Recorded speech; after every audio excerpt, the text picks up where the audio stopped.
നമസ്കാരം.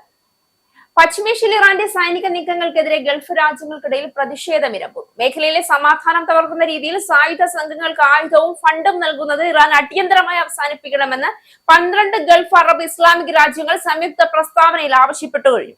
പശ്ചിമേഷ്യയിൽ യുദ്ധത്തിന്റെ തീ പടരുന്ന ഈ സാഹചര്യത്തിൽ ഗൾഫ് സഹകരണ കൗൺസിൽ അഥവാ GCC രാജ്യങ്ങൾ ഇനി പ്രതിരോധ നിലപാടിൽ മാത്രം നിൽക്കുന്നില്ല, തിരിച്ചടിക്കാനുള്ള നിർണായക ഘട്ടത്തിലേക്ക് കടക്കുകയാണ്. ഇറാന്റെ തുടർച്ചയായ ആക്രമണങ്ങളും ഭീഷണികളും ഈ മേഖലയുടെ ഭൗമരാഷ്ട്രീയ സമവാക്യത്തെ അടിമുടി മാറ്റിക്കറിഞ്ഞു.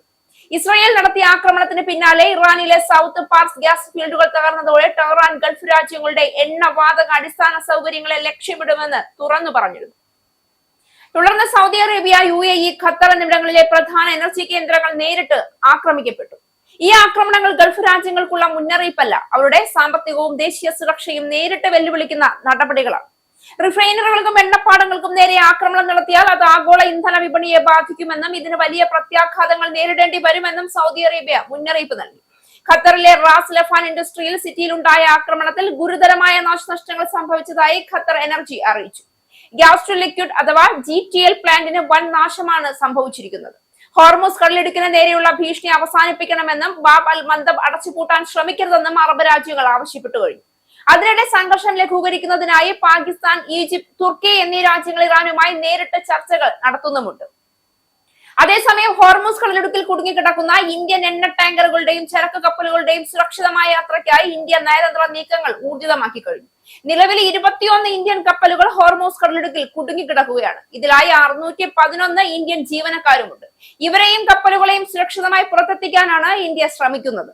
ഇന്ത്യ നൽകിയ മരുന്നുകൾക്ക് ഇറാൻ സർക്കാർ നന്ദി അറിയിച്ചു. ഇറാനിയൻ റെഡ് ക്രസന്റിന് കൈമാറിയ മരുന്നുകൾ അതിർത്തി രാജ്യങ്ങൾ വഴി റോഡ് മാർഗം ഇറാനിലെത്തിക്കാനാണ് തീരുമാനം. LPG ഉൽപാദനം വർദ്ധിപ്പിച്ചു. യുദ്ധ സാഹചര്യത്തിൽ ഇന്ധനക്ഷാമം ഒഴിവാക്കാൻ രാജ്യത്തെ LPG ഉൽപാദനം കേന്ദ്ര സർക്കാർ 40% ഉയർത്തിക്കഴിഞ്ഞു. നേരത്തെ കുടുങ്ങിക്കിടന്ന 2 LPG ടാങ്കറുകൾക്ക് കടന്നു പോകാൻ ഇറാൻ അനുമതി നൽകിയിരുന്നു. സൗദി അറേബ്യയുടെ പ്രതികരണം അതീവ കർശനമായിരുന്നു. ഇറാനുമായുള്ള വിശ്വാസബന്ധം പൂർണ്ണമായും തകർന്നിരിക്കുന്നുവെന്ന് റിയാദ് പ്രഖ്യാപിക്കുകയും ആവശ്യമെങ്കിൽ സൈനിക തിരിച്ചടി നടത്തുമെന്ന് തുറന്നറിയിക്കുകയും ചെയ്തു കഴിഞ്ഞു. ഇത് സാധാരണ രാഷ്ട്രീയ പ്രസ്താവനയല്ല, GCC രാജ്യങ്ങൾ ഒരുമിച്ച് പ്രവർത്തിക്കാൻ തയ്യാറെടുക്കുന്നുവെന്ന സൂചനയാണ്.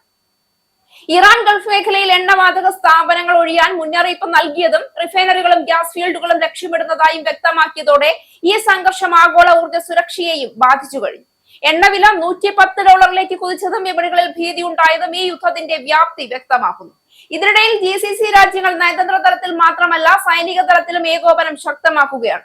UAE-യും സൗദിയും തുറന്നു പറഞ്ഞത് ഇറാന്റെ ആക്രമണങ്ങൾ തുടർന്നാൽ മേഖലയിൽ വലിയ യുദ്ധത്തിലേക്ക് കാര്യങ്ങൾ നീങ്ങുമെന്ന് തന്നെയാണ്. ഈ സാഹചര്യത്തിൽ GCC രാജ്യങ്ങളുടെ നീക്കം സുരക്ഷാ സഹകരണം ശക്തമാക്കുക, എനർജി ഇൻഫ്രാസ്ട്രക്ചർ സംരക്ഷിക്കുക, ആവശ്യമെങ്കിൽ സംയുക്ത സൈനിക തിരിച്ചടി നടത്തുക എന്നീ നിലയ്ക്ക് മുന്നേറേണ്ടത് തന്നെ അനിവാര്യമാണ്.